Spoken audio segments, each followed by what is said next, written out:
Good evening. Hello everyone. My name is Dr. Bradley Greenhalgh and welcome to the live Q&A. That's part of the Marty's 101 online series. And thank you for joining us here tonight. We have half an hour with you and we are really looking forward to trying to deal with any questions that you send through to us. I am the Legal Education and Student Coordinator in the Dean's Office here at the Faculty of Law, and I'm here with a colleague to the left of me, Karen Viss. Mrs. Karen Viss, would you like to say hello? Good evening, everybody. Welcome to Marty's 101, the live Q&A. I hope you're sending through some really good questions to us this evening. We're looking forward to your questions. And I think to start off, congratulations on your provisional admission. We received about more than 18,000 applications for the full programs for the 290 spaces that we have available. So very, very well done on the provisional admission. You really deserve the space. So yeah, you're welcome to send through your questions.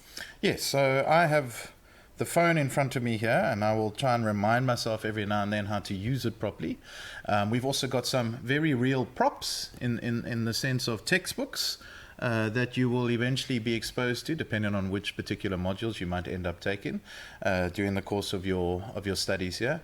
And we hope that you are going to send through some questions, and we'll deal with them as they come in. But at this stage, yeah, you've still got a lot of hard work ahead of you. I think, as has been mentioned, even though you have accepted your offer, and that means for all intents and purposes that you are going to be seeing us next year, it's still obviously important that you do as well as you can in those grade 12 exams. And good luck with all of that. As far as I'm aware, I think the results become available on the 20th of January. Yeah, that's correct. So you will receive your grade 12 results in January. And obviously, if you meet those minimum admission requirements for the program, that means that you are accepted to our program. So your provisional offer has gone out. You've accepted it. That provisional offer becomes a final offer if you meet the minimum requirements for the program that you were admitted to in law. Once you've received your results, and then for the international students, if you receive your results, please make sure that you send those through to info@sun.ac.za as soon as you receive them, together with your APP, your application number, so that they can be allocated to your profile. If those results need to be converted, our international office will attend to that, to that conversion. Okay, thank you, Corin. So some of you, if you haven't yet, please go and find the Marty's 101 series of videos that is available on YouTube. There's a whole series that has been put up. I believe the last 3 years worth of videos and recordings are up there. So obviously just try and look around for the 2022 version. You might have seen me in a bit of that footage. There was conversations with some of our students, with the dean, with the vice deans of teaching and learning and internationalization and research. And be sure to watch all the way towards the end. There's some interesting snippets there as well. So that's going to give you a bit of general overview. As I would have introduced myself at the start of this session, my focus really, amongst many different things within the Faculty of Law, is teaching and learning, but also then student support. And in the context of student support, I spend a lot of time engaging with our law students and the role that they are expected to fulfill within the context of studying law. We are all very well versed in the challenges that our law students experience during the course of their first year, that transition from school to university. And the law faculty is particularly focused on that. We're also very excited because you will be the second year of our revised law program. And so there have been interesting developments in that space as well. But I'm saying to you right now that one of the core components of what we hope you will participate in at the start of next year is the welcoming program. And I just want to emphasize this. Classes start next year on Monday, the 13th of February, the day before Valentine's Day, which is maybe something significant, I don't know. But from that Monday onwards, our lecturers, our academic staff members, are essentially going to be assuming that you are familiar with what is going on at university, more or less. They obviously acknowledge that in those first couple of weeks of class, it is a bit tricky finding your way around. And they certainly are a lot more patient, and they generally are patient, and they are understanding. But there is still an assumption on their part that you are familiar with what is happening at university. And the reason why you would be familiar with what is going to be happening is because we hope, they expect, that you participated in the welcoming program. So that starts a full 2 weeks before classes actually start. And the first Tuesday evening that we will hopefully get to see you and your parents will be Tuesday the 31st of January. And then that Wednesday, we have you all to ourselves. We are the only faculty that starts a day earlier because of how serious we take this orientation process, the academic orientation process. And then there's a series of events that take place for the remainder of those 2 weeks before classes start. So please pay particular attention to the communication that the university is going to send out to you with regards to welcoming and the O week. And Corinne, have you got anything to add to that? Yes, so as part of your 2-week welcoming program, you will obviously also register as a student. And the LB students, you have a choice of quite, a lot of electives that you can choose from. You have to take 2 electives out of a whole host of electives. So it's very exciting. I mean, you've got all the languages there, Afrikaans, English, Xhosa, German, French, Chinese. You can choose from those, Latin. And then you can choose classical legal culture, economics, history, philosophy, political science, social... I've missed my spot here. Philosophy, political science, public development management, and sociology. So really interesting choices for you in your first year. You have to take 2 of those modules, and we will try to guide you through those choices as well during that orientation program. The BA Law students, you also have quite a few choices. You have to take 2.5 electives in your first year. You will continue with 2 of those in your second year, and with 1.5 in your third year. So again, choices that you have to make in your first year, and we will, in those first 2 weeks, help you make those choices. Thank you, Corinne. So if my daughter was watching tonight, she would be rolling her eyes so hard at what I'm about to do. We have props. So this is just to really emphasize the fact that welcoming and the onboarding program is particularly important. So please try and do your best to participate in that. The onboarding program is basically as it might be apparent, an online preparation program over and above what we are doing in the in-person contact sessions during welcoming. There is also going to be an online element where a myriad of different sections about what happens at university is shared on the online learning platform that you will all become familiar with, called SunLearn. And this onboarding program is going to be geared towards, again, making you aware of how the different structures at university work, where you can find different resources, information about different faculties, about the university itself, student life. There's a very good frequently asked questions section. So please just start getting used to familiarizing yourself with the onboarding program itself, because that will also then assist you in terms of becoming more acquainted with what is going to be required of you when you actually start your classes. So that onboarding program, look out for the communication around that. And the last thing I just want to say about welcoming, again, just to emphasize that the law faculty takes it very seriously. We have our full day in advance, but I just want to confirm that there's a myriad of different options that are operating at that time. When there's academic welcoming, then we expect all of our law students to be there. But in the background and in between those academic sessions, there's also going to be welcoming in the context of the various residences, the private residences, as well as the clusters and students who fall under those cluster structures that are not necessarily in university residences themselves. We like to call them the PSUs. You'll get used to all of those terminology as well when you get here. And we try and basically get everybody on board in this inclusive space, the safe space, to try and make you all feel welcome and ready to take the academic year on. Corinne, maybe we can just chat about some of the more exciting things that students typically ask us about. One of those is potentially the exchange program. Absolutely. So in your final year of the LB program, you can participate in an exchange program with one of our partner universities.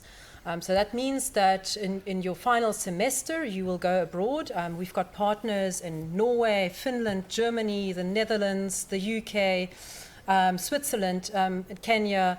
So you will spend that last semester with a partner, you will complete your studies there, which is really exciting because not only does it really expose you to a different type of academic life, but also there is a lot of scope for personal growth in that time abroad. It's not your, just spending a holiday abroad. It's really living abroad for about 5 to 6 months. Also really exciting, we've just signed an exchange agreement with Cambridge University. That agreement is for a 1-year exchange, so you would go in your final semester at Stellenbosch, you would go abroad, but you would spend a year at Cambridge and you would stay in one of their colleges, which is really amazing. This is the first agreement that Cambridge has signed on the African continent, so we're very, very excited about this. We also, with Cambridge, have a Cambridge Pathways Agreement, which allows really academically strong students to, in the middle of their final year at Stellenbosch, go to Cambridge, enroll for a master's program. So you essentially will be enrolled for 2 programs at the same time. You will be enrolled for a master's at Cambridge and for your final semester in the LB program with us. And you will spend a year at Cambridge in the master's. We will credit you for that. And you will graduate essentially with a master's from Cambridge as well as the LLB from Stellenbosch. So really exciting opportunities. If that is not entirely what you're looking for, we also have our students participate in summer schools. So it's the shorter time period, and it's not only limited to the final year of the LLB. So if you're a BAC LLB student, for example, you can go onto a summer school, which typically is a 2-week summer school or winter school abroad. And ranging from topics in law to politics, you can join those summer schools. An exciting opportunity to really expand your worldviews and become a global citizen. So really fantastic options that are available to our law students at Stellenbosch. Thank you, Corin. And that obviously is in your future as a law student, and something that I think it's important that our first years, our prospective students acknowledge already, because it's important to start having those longer term plans in mind, something that you can maybe start working towards, start finding out about as soon as possible, so that you can start prepping and doing what you need to do to be able to ensure that you can make use of those opportunities towards the end of your career. So far, incredibly, still no questions. So obviously, we are dealing with law students who are very certain about what it is that they are wanting to achieve and what they plan on doing upon arriving at university. So I think we can just keep talking about some of the more common questions that pop up and some of the more common opportunities. It was mentioned very briefly during the Marties 101 video, but I think it is worth just reiterating. There are a plethora of student societies available at university, and you will be exposed to these societies, or rather they will have opportunities to engage with you. We have a question, and they will have an opportunity to demonstrate to you what the societies are about, and you will be afforded opportunities to sign up for those societies, and really, I mean, ranging from the wine society, gaming society, cinema appreciation society, hiking groups. There's probably hand-to-hand combat groups. Anything you can think of. Absolutely. So you've got political parties, religious groupings, nationalities. So there's a lot of representation, but for law students specifically. So we have the Students for Law and Social Justice, so the SLSJ. We've got BLASK, that's Black Lawyers Association, Stellenbosch chapter. We've got the Moot Court Society, which is really exciting. If you've watched the Marties 101 video, you would have seen one of our students who participated and won the All-African Moot Court in Cairo this year. So it's exciting. And then there's the Debating Society, so typically societies that our law students would join and really also find their voice in those societies. So some excellent opportunities for you. So we just also have to add, though, that I suppose one of the challenges, and I'm going to put my student support hat on again, is just be a little bit cautious when you arrive at university, because I can promise you, when you are exposed to all of these opportunities, you're going to want to sign up for everything. But just keep in mind that one of the more challenging years during the course of your studies is always first year.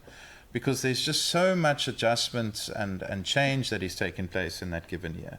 And so as much as these opportunities present themselves, we always try and advise students to also just take a bit of a breath and become involved, but also just always be mindful of the primary reason for why you are at university. But those opportunities, specifically in the law faculty, are also going to be opportunities that are going to feed directly into what you potentially are going to be doing one day, depending on your future career choices and your future career options. So we always try and motivate and really encourage our students to participate in those opportunities, because fundamentally you stand the opportunity to become a more well-rounded graduate, someone who isn't just focused purely on the academic side of things, but also on the co-curriculum space and what happens outside of the classroom.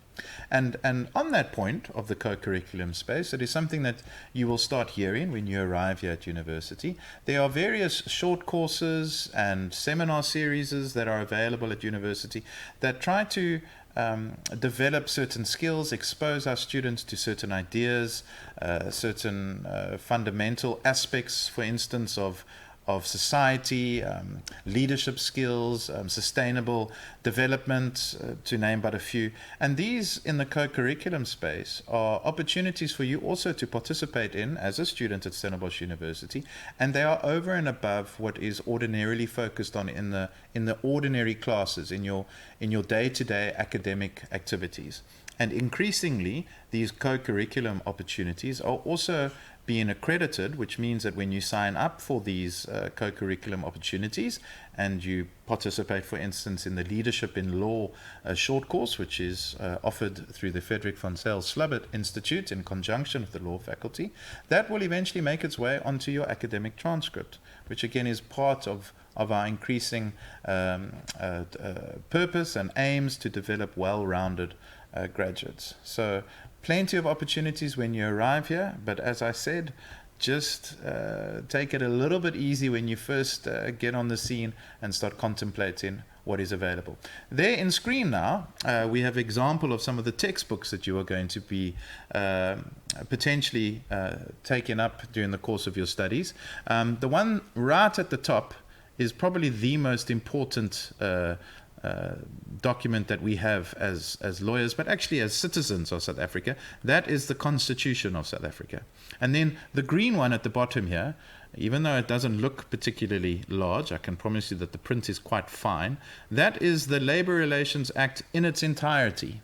And on top of it, we have the Basic Conditions of Employment Act in yellow, and then we have the regulations in terms of the Labour Relations Act. And then at the bottom here, we have some examples. Here's a prescribed textbook for labour law. Here's essential labour law as well.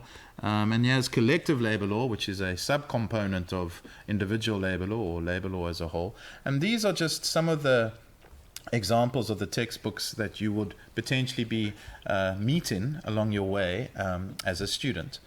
But again, one of the questions that we get asked all the time: when do I find out about where I should buy my textbooks? Do I need a laptop on any of those devices and the like? Just give me a list of everything that I need to get ready as soon as possible.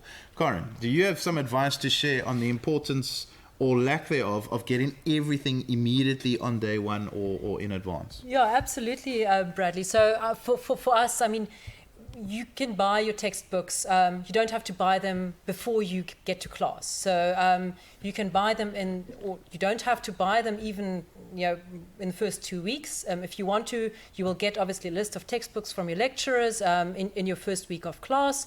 So you can then go and buy textbooks. That being said, all those textbooks are available in the library. So you don't need to buy everything. You could also make use of the books in the library. With regard to a laptop, of course, that is something that can be quite useful. But again, why don't you arrive at Stellenbosch first, and then you can see what's available on campus. We've got computer user areas where there are buildings which are, lecture halls which are filled with desktop computers that you can use. So a laptop can come in quite handy if you want to make notes in class, for example. So it is something that if you have one already, that is perfect. But don't rush to buy one before you arrive here. You can also acquire one either through the university, or perhaps you might realize that you don't need a laptop. You're quite happy to take your notes by hand, and you might use the computers in the computer user areas to write up your assignments. Yeah. So I just want to apologize to all of the students who are watching, our prospective students who are hoping to strong-arm their parents into a new laptop or iPad or something equally sleek and smart. It is very convenient, but it is certainly not a necessity. So again, that advice stands. Get acclimatized to what is potentially required of you. I just want to make the obvious point, that universities have survived for thousands of years. And when we were at university, laptops certainly weren't necessarily a thing as of yet. And if they were, it was not being used by a lot of people. There's a lot to be said by taking notes with pen and paper. However, it is true that being a law student, you are guided to a large extent by additional resources such as cases, legislation, journal articles where colleagues have written academically about aspects of the law.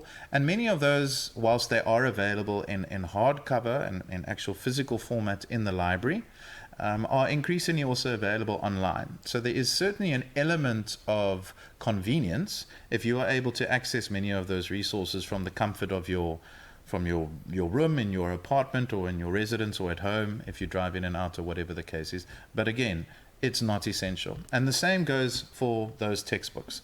They are prescribed textbooks, but you will soon get to know whether or not your lecturer relies heavily or refers continuously to that prescribed textbook, and whether it's something that you could potentially go and spend afternoons in the library taking it out either off the shelf specifically, or from what we call the short loan section, where all the prescribed textbooks are available for a period of 3 hours, and in some instances 3 days, for you to take out and then peruse on your own. So university is expensive, we're not denying that, and to the extent that you're able to take a bit of time to first assess exactly what is necessary, that's never necessarily a bad idea. We always like to say at the start of the welcoming that, as far as we know, no law student has ever failed to graduate their law program on account of the fact that they didn't have their prescribed textbooks in the first week of class or the second week of class. And in fact, in many instances, whilst these prescribed textbooks are available nationally at places like Takealot and online resources, and there are obviously bookstores in Stellenbosch as well, and in the Nielsen, the fact remains that sometimes books get sold out, and then the lecturers are aware of that and work around that as a challenge. So please don't be too fearful of not having all of those devices at hand. Yeah, on the point of the library, I think so our students are definitely the biggest users of the library. Easily the biggest users of the library. So we've got about, our law library is very, very good. We've got about 23,000 books in the law library. So very substantial online databases. So all the main resources are available online. And our students really, I believe that they live in the library. I mean, this is part of being a law student. We love reading, we love writing, we love speaking. So certainly, if, everything that you need is available either in the library, either as a database or then in hard copy format as well. Thank you. Yeah, and I just want to maybe also just speak to something completely different, but I think that is also practical. It is something that I mentioned very briefly in the Marties 101 video, but I'm going to say it here again. You that is currently in grade 12, just keep in mind that under your current system, through no fault of your own, I suppose it might vary slightly from school to school, but by and large, you are at a school where your timetable has been given to you at the start of the year.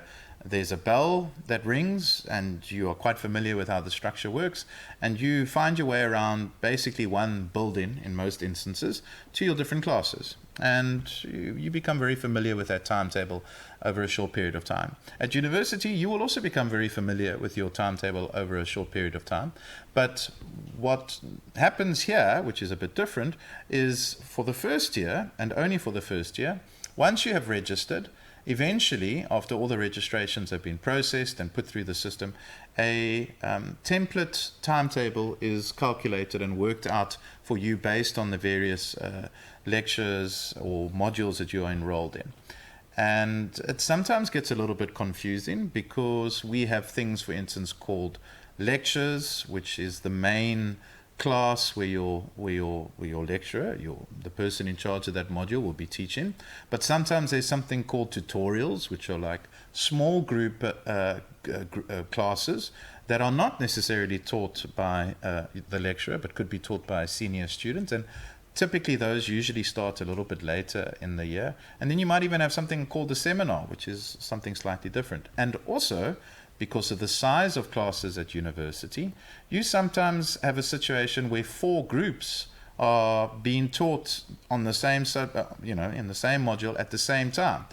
This typically happens in some of our larger faculties, again, depending on which of your modules you're taking, such as at the Faculty of Arts and Social Sciences or at the Faculty of Economic and Management Sciences. So suffice it to say that it's a little bit tricky in that first week. A lot of questions around the timetable, a lot of students, first years, walking around feeling a little bit lost. But don't worry, there are a lot of people on this campus, senior students, mentors and the like, who are always there to try and guide you, to help you learn where the different buildings are, because that's a big difference. You're not necessarily going to only be in one building. You are going to have 10 minutes in between lectures to go from one building, one faculty building at the top of campus, and move your way down to the other side of campus to get to a different class at a different faculty. So if this sounds a bit daunting, I can promise you that every year all 5,000 odd first years go through that same experience. We did as well, and everyone makes it out at the other end. So I think if there's just one message that I want to end off with in this little speech of mine, is that don't worry, there are going to be times when you are going to feel completely lost. But I promise you, welcoming and the onboarding program is going to go a long way to helping you in that regard. And there are other students around you, your peers, that are going to be of assistance in that regard as well. Corinne, do you have anything to add in terms of that adjustment from first year to or grade 12 to first year?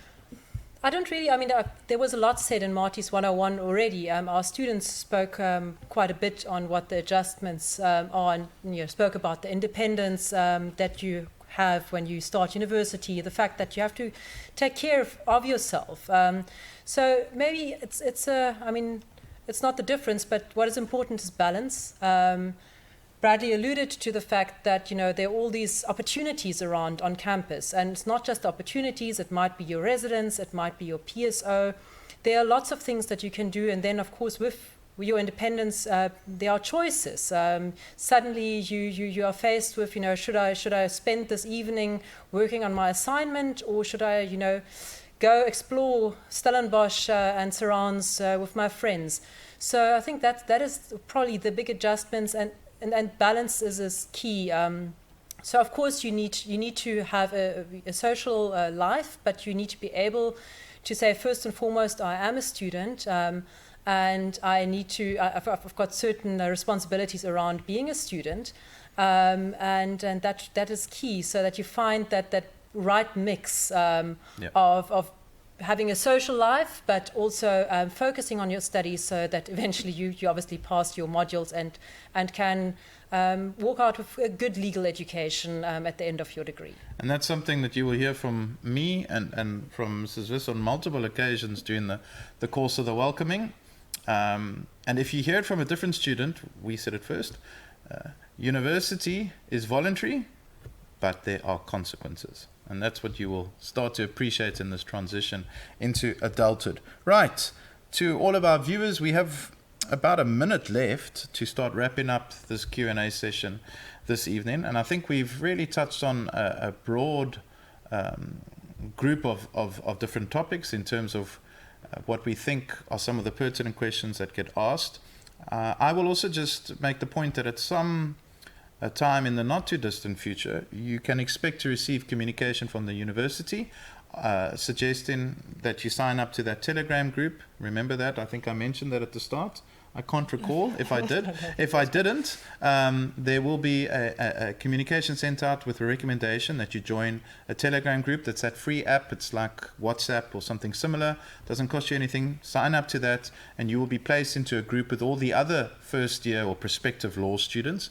We share a lot of important and valuable information on that Telegram group, and it's very quick communication with people such as myself. So it helps to be on that group so that we can finalize queries quickly during that lead up and even during the course of the first week or so of welcoming. Yeah, and just to add to that, I think the Telegram group is also very nice for you to meet some of your fellow law students. So it's not just us communicating with you, but it is communicating with each other, asking, who's staying in which res, can I create a lift club with another law student driving in from one of the surrounding towns. So I think it's quite a nice place to also virtually meet students that you would then meet in the last week of January on campus already. So you can already start building those relationships. Yes, and the last thing that I will say is without a shadow of a doubt, most of the friends, the lifelong friends that you make at university are made during welcoming in those first couple of weeks. That is a fantastic opportunity that all of you can look forward to. Yeah. I think we are done. So thank you. Thank you for joining us. I hope you enjoyed the session. I hope we answered some of your questions that you might have. Of course, you are more than welcome to contact the faculty as well if you have any questions that we did not answer. So you will find our details on our website, which is sun.ac.za/law. You'll find both Dr. Greenhalgh and my details there. So you're welcome to contact us if there are any questions. And I wish you a good evening. I wish you all the best for your grade 12 examinations and, of course, the results. And we hope to see you in Stellenbosch on the 31st of January. Good luck and good night. Good night. Goodbye.